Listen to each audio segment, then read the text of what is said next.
E aí, meus brothers, estamos aqui na Comic Boom e com a nossa elegantíssima Carol Pimentel, editora da Marvel. E como vocês pediram, o Desconstruindo vai ganhar o seu segundo episódio com Sandman.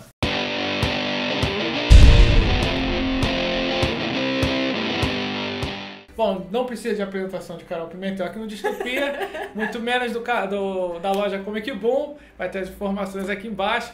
A gente vai falar diretamente de Sandman, cara. Sandman é uma obra muito longa, com 75 números, começou em 89 e parou em 96.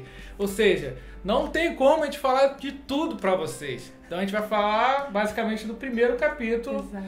Né? E enriquecer um pouco do conteúdo, do que estava acontecendo em 89 e quem é Gaiman, né? Neil Gaiman é um personagem muito forte pra gente, da nossa vida. Nossa, né? É paixão, né? Todo o material que você pega dele, você vê um diferencial, um misticismo, um conteúdo que envolve nesse universo, né? E uma coisa interessante, Carol, que quando eu li Sandman, pra mim, foi uma coisa que eu não consegui comparar com os outros quadrinhos. Pra mim foi muito distante. Exatamente. E eu acho que foi por isso que me conquistou o Sandman, sabe? Ele tem uma linguagem completamente diferente, uma escuridão que a gente não estava acostumado a ver nos quadrinhos. Exato. Até então. E uma narrativa, ela é meio desconstruída. Já pra fixar no quadro. Por um acaso a gente usou. Por acaso a gente usou. Então, ela é desconstruída, mas ao mesmo tempo ela tem uma linearidade, ela tem uma sutileza por trás, um pano de fundo que vai sendo costurado, que é incrível, né? Não é qualquer um que faria isso. Gaiman está ali nos meados de 80, ele é um escritor de livros convencionais, é um livro famoso que ele fez a biografia ali de Duran Duran dos seus primeiros 5 anos, não é bem uma biografia então, começa a ter um interesse com quadrinhos ali a partir de 85 e ele entra com choques futuristas e etc na editora 2000 AD. Essa editora, que é uma editora que você já ouviu falar, se você conhece um pouco de Alan Moore, um pouquinho de Morrison e dentre outros britânicos que são muito porra louca. Então, Neil Gaiman, ele embarcou nessa coisa de quadrinhos muito forte. E ele acabou se esbarrando com seu eterno parceiro Dave McKean, que pra mim ele é o desenhista mais maluco que aparece no meio dos quadrinhos, cara. Ele é bem maluco mesmo. Em 87... Karen Berg, que provavelmente você deve conhecer, porque ela foi as patriarcas, vamos dizer assim, da Vertigo. E quando ela veio fazer essa caravana no Reino Unido, em busca dessas pérolas que nem o Alan Moore, porque o Alan Moore abre ali em 84, ela começa a conhecer só uns caras meio que famosos, como Peter Milligan, Grant Morrison, Gaiman, e começa a fazer o Gaiman. Ele tenta, na verdade, o Gaiman que se joga em cima da Karen para uma entrevista junto com o McKean e onde tenta mostrar um pouco dos quadrinhos que ele tem interesse em trabalhar pela DC Comics. Então, não se decepcione muito, cara. Sandman não era o carro forte que ele queria fazer. Isso que pra mim foi uma coisa que eu fiquei muito triste, cara. Quando eu li, eu falei, poxa, Sandman pra mim é uma das melhores coisas que eu já li e não é o principal. Gaiman, ele faz uma proposta de fazer um monte de heróis e ele recebe todos como nega. Até então, a DC Comics adorou o trabalho dele, ele se reúne com outros editores e ele recebe nega de quase todos os personagens que ele vai citando, e ele vai citando vários personagens que queria trabalhar. Ele dá uma proposta sobre Orquídea Negra, e provavelmente você já ouviu falar desse quadrinho que foi publicado em 88. E em 88 também é um período meio conturbado, porque olha só, você vai lançar um personagem, uma super-heroína, mulher,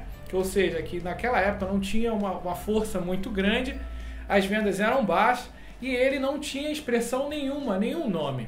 E o Dave McKean, ele tinha uma arte que não iria proporcionar muito, vamos dizer assim, nossa, que arte detalhada, porque ele é uma arte meio esculhambada, com várias cores, várias sensações de horror. A DC Comics, ela quer fazer um investimento nessa turma vamos dizer assim, dos Beatles, né, do Reino Unido. Então ele pega o Dave McKean, que trabalha no Asilo Arkham, para ser um nome famoso, e fala pro Gaiman, você tem que dar um jeito de ser famoso. Famoso que eu digo assim, ser conhecido pela galera.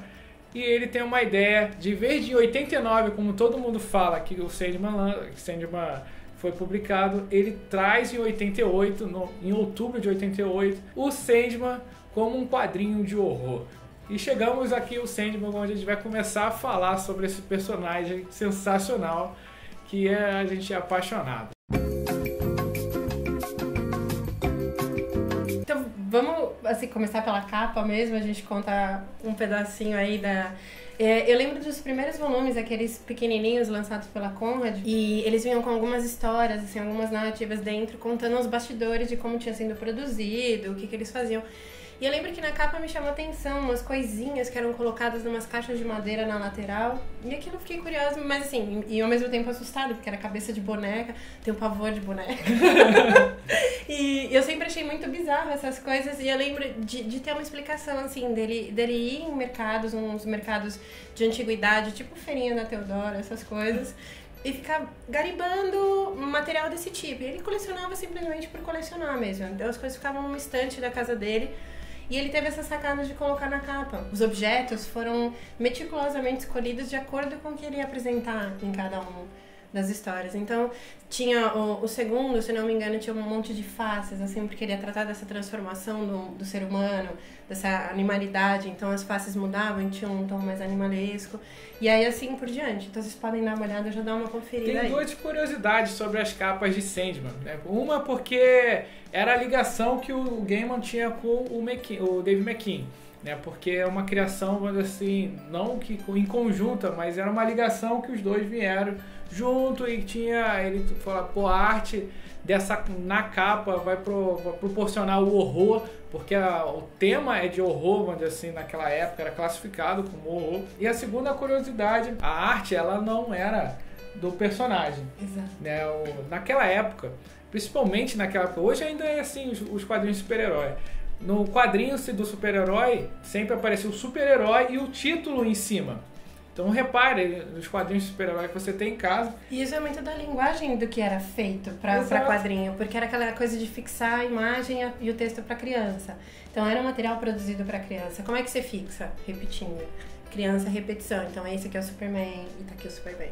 Você vai assimilando, era esse tipo de assimilação e ele quis desconstruir isso. Exato, exato, você usou a palavra correta. Essa coisa da desconstrução foi uma coisa que a parte editorial tentou barrar várias vezes as capas que o Sandman estava sendo lançado. E uma das coisas que o Gaiman sempre argumentou é que o público que consome Sandman era um público diferente, que era muito inteligente, que ia conseguir entender que escrito Sandman em cima, que o quadrinho era do Sandman, entendeu? Até mesmo porque Sandman não é esse personagem, é uma reinvenção. O personagem Sandman é aquele detetive com máscara de gás, que tem uma arma de gás. Esse é o detetive vou dizer assim, esse é o herói da DC Comics. É uma reinvenção, uma proposta que ele fez, por isso que tem toda essa preocupação editorial. Então agora a gente vai entrar na desconstrução aí do quadrinho. Então se vocês pegarem a primeira página já dessa primeira história, desse primeiro arco, e você olhar, ela ainda mantém aquela cara de divisão de quadrinhos. Você tem ali as tiras, as calhas, né, tudo colocado recordatório, as coisinhas, balão normal, como você tá acostumado. E aí você vai sentindo pela narrativa que tá tendo algum problema ali, porque o cara tá chegando numa mansão e alguma coisa meio sinistra, então você já vai mergulhar nesse universo diferente. Quando você mergulha no universo diferente e você olha a segunda página, você não tem mais divisão de recordatório. Você não tem mais quadro, você não tem mais nada. Você tem elementos, assim, assustados, de coisas assustadoras espalhadas pela página. E uma coisa que era muito estranho na época, você ter um fundo preto, né? Não tinha um fundo escuro. Até então, sempre os quadrinhos eram marcados com fundo branco, que é o que a gente tem na primeira página aqui. Da segunda em diante, então, quando você mergulha nesse universo, você já tem essa escuridão, que é o que ele quer trazer o resto dos quadrinhos, né? Então, conforme você vai passando, ele vai mexendo com essa agonia. E ele já causa um desconforto, né? Nessa primeira, poxa, imagina isso, a gente tá falando de 89... por aí, e você tem todo mundo acostumado a ler quadrinho, com aquelas páginas, tipo, quando vinha um splash page, que é super raro, já era algo assim, meu, que máximo, a gente guarda, coleciona. Exato. Ainda tinha um impacto, né, que era, no ano anterior, era o Cavaleiro das Trevas, então o splash page, tudo isso aqui é uma coisa que tipo assim, vai marcar uma coisa forte. Já começou a virar cultura, aquela cena do Batman com relâmpago e coisa, tipo, uma Exato. página maior, e vem... Então, e era já essa pegada que ele queria. Mas, ao mesmo tempo, o Gaiman, ele brinca com o sentimento do leitor o tempo inteiro. Enquanto ele narra a agonia, ele vai provocando agonia em você, lendo essas coisas com as imagens, com essa desconstrução, com toda essa quebra e essa escuridão de página. Então ele vai trazendo esses elementos pra brincar com você, pra te trazer essa agonia. E você acelera e a gente vai ver algumas páginas aí em específico. Na página 23, a gente tem aí é uma volta pro quadrinho tradicional. E essa volta pro quadrinho tradicional, a gente tem... você vai perceber que o quadrinho... O quadrinho tradicional, ele de super-herói, normal, que tá sendo vendido naquela época. Exato.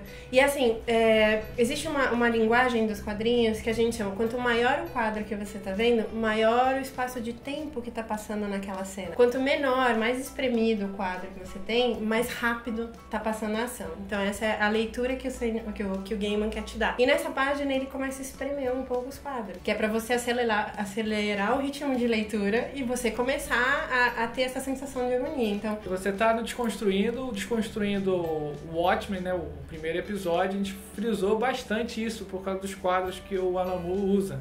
Então é muito explorado também pelo Neil Gaiman. Já vem da época, né? Já vem essa... Fica como uma brincadeira, marca. né? Essa coisa... E aí, então, você tem essa passagem de tempo mais espremida, você vai acelerando a leitura, você vê aquela coisa, ele quer impactar você deixar você com falta de ar, né? O que vem na próxima página? E ele vai brincando com você com isso. Até a gente ter o Sandman despertando. Aí, quando as coisas voltam, e você... Então, qual que é a visão de dentro da máscara? Os quadros não são quadros, eles são círculos. Então, sim, você vê... Você tá na visão dele, você tá olhando. Então, que já é outra coisa, né? A gente tem... Até então, era muito marcado. Você tinha o narrador onisciente, naquelas caixinhas menores, que a gente chama aquilo de recordatório. Então, e era o narrador. Você tinha o personagem falando como personagem dentro dos balões. E em alguns casos, que eram aqueles que vinham com aspas, você tinha, quando vira a página, né, e o personagem continuou falando, mas não tá presente, você ainda tinha aquela caixinha com aspas. O Sandman, não, ele já te joga pra dentro da visão do cara, né? O Gaiman já brinca com isso. Você, não, esquece essa, não vai ter recordatório bonitinho, a gente não vai mostrar pra você quem tá falando, você vai entrar na pele do cara. Então ele já te joga pra dentro nessa primeiro impacto de visão com essa lente. E se você também parar pra pensar, né, se você tá olhando o quadrinho assim, né, você tá com o quadrinho na mão, é como se você estivesse vestindo a máscara. Exatamente. Essa sensação que ele te dá. Inclusive, tem uma curvatura de lente que vocês podem dar uma olhada. Você percebe essa profundidade no desenho e a cor. De novo, é uma cor completamente preta por dentro, que é o que você vê, né? Quando só tá privado de luz externa, né? Você tá com a máscara. E você tem uma tonalidade azulada ali, pra dizer que é uma lente. Então, novamente, o cara brincando com as cores e com essa perspectiva. Eu acho isso genial. É muito legal. E aí, ele te deixa com uma dúvida. O que ele traz isso? Ele não tá te mostrando o quadro inteiro. Você não tem uma visão amplificada da sala. Poxa, a gente tá acostumado com essa visão de 180, pelo menos, né? Tem coisa acontecendo aqui do lado, você tá vendo, alguém chegou, estão mexendo com você. Não, ele te trava. Ele te fecha a leitura, ele foca ali e ele traz essa experiência de pânico. Cara, é uma claustrofobia, né? Ele traz pra você aqui. Ele fecha você numa sala num ângulo completamente diferente. Então você vai não só sentir o que o cara tá sentindo, como você não vai ver mais nada. Eu vou cortar até Você sente também o cansaço ali, né? Por causa das cores, a visão, a sua visão lendo. Uma coisa que a gente já falou também no outro Desconstruindo, a brincadeira das cores. Você vai trazendo sensações e é a sensação que vai acontecer por um bom tempo na história. Exatamente. De quando ele fica na incubadora ali. Exato, naquela redoma ele tá preso ali, né? E aí, uma coisa, então, aí ele começa a mostrar pra você, tipo, alguma coisa aconteceu, o cara tá caído ali, tá preso, tem essa visão, ele já acordou, ele tá bem. E aí, como que ficou o mundo real? Então ele volta para os quadrinhos de novo no formato tradicional e aí ele vai apresentar aqueles primeiros personagens das pessoas que começam a ficar com narcolepsia, então a doença do sono, né? Até então não tinha nome, tinha só ouvido falar as primeiras coisas. A sensação que é engraçada dessa mudança de plano do mundo, entre aspas, como você usou o mundo real, é que tipo, eu sou o Sandman, o leitor, Sim. o leitor é o Sandman, Você é o Morpheus que tá ali. Você tá sofrendo ali alguma coisa, você tá apanhando ou te invocando, e do nada tem uma narrativa acontecendo do mundo, da história, da vida, entendeu? Exato. Continua, a vida continua. E você até então não linka, né? O que tá acontecendo? Porque até então não se sabe. A evocação, todo o ritual que foi feito foi para atrair um dos perpétuos. Chegou um perpétuo, que até então você não sabe quem é, não foi descrito, e ele tá mantendo essa surpresa aí pra você, e de repente ele vem mostrando as consequências. Tipo, aconteceu fulano de tal, perdeu o sono. A outra menina, Unity, se não me engano, também passou a dormir, e é um dos casos que me choca mais, a gente vai falar mais pra frente. Então ele vai trazendo esses personagens, tipo, um garoto que de repente apagou no sono e foi ficando, um enfermeiro, gente na guerra. Gente, o que tá acontecendo, né? Ele vai causando esse desconforto o tempo todo. Que acho que é uma dessas grandes intenções do cara, né? Desconforto, mudança, linguagem, cor. Ele tá trabalhando com tudo isso de uma vez, assim, galera. É uma brincadeira com horror, a liberdade que ele tá tendo. Lembrando que como ele é um daqueles caras que pra ele lidado como se fosse o novo Alan Moore, vamos dizer assim, ele tinha uma liberdade que os outros roteiristas desse período não tinham.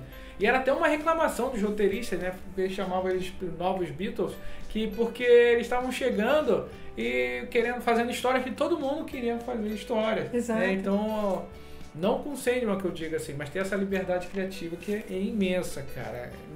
Uma coisa que você não vê em outros quadrinhos.